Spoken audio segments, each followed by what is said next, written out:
Quite the hello.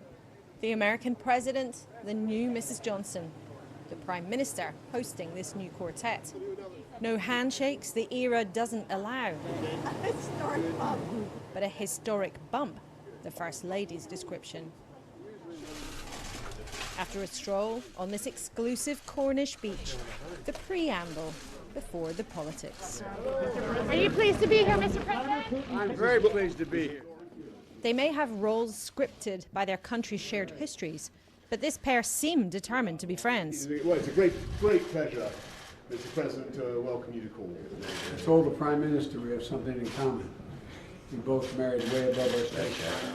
I'm not going to dissent from that one, President. I'm not going to disagree with the President on that, or indeed on anything else. They want progress on policy, though, on COVID, on climate, but more than anything, to prove coming together counts. But there's clamour, American alarm over how Brexit's affecting Northern Ireland. So what was the verdict after the first encounter? You clearly have very high hopes for this relationship. How were the talks? They were great, and it's an incredibly important strategic relationship. And the talks were very good, and there's no question that under President Biden there is a massive amount that the new US administration wants to do together with the UK on everything from security, working together on all the issues of projecting our values around the world together, but also on climate change. And so it's a big breath of fresh air. One of the things the US clearly wants you to do, though, is sort out the problem with the Northern Ireland Protocol. Did President Biden urge you to crack on with that? Well, no, he didn't. But what I can say is that the America, the United States, Washington, the UK, plus the European Union have one thing we absolutely all want to do, and that is to uphold the Good Friday, the Belfast Good Friday Agreement. There'll be tricky conversations to come, though. Yet there's no question this summit by the sands marks a shift. The two leaders partners barefoot on the beach. The start of something after the horror of the pandemic that washed over the world.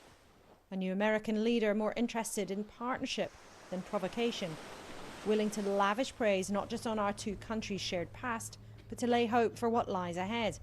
This is a crucial diplomatic outing for the guest as well as the host. Prime Minister Winston Churchill and President Franklin Roosevelt signed an agreement known as the Atlantic Charter.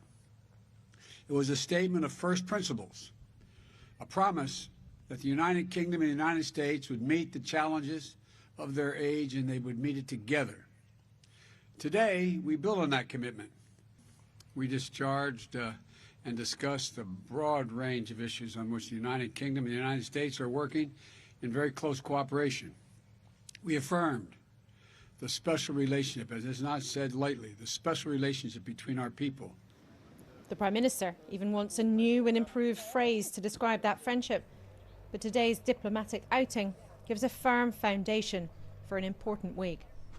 Any first meeting between a British Prime Minister and an American President would fill a page in our history. And these two men have talked with conviction about the values that they share. But that's not the same as what their partnership might actually achieve, nor does it mask any areas where they might disagree. And even the warmest of warm-ups is just a start. Other leaders are touching down tonight. There can be friction between friends, but meaningful agreement needs more than ambition to get everything in line.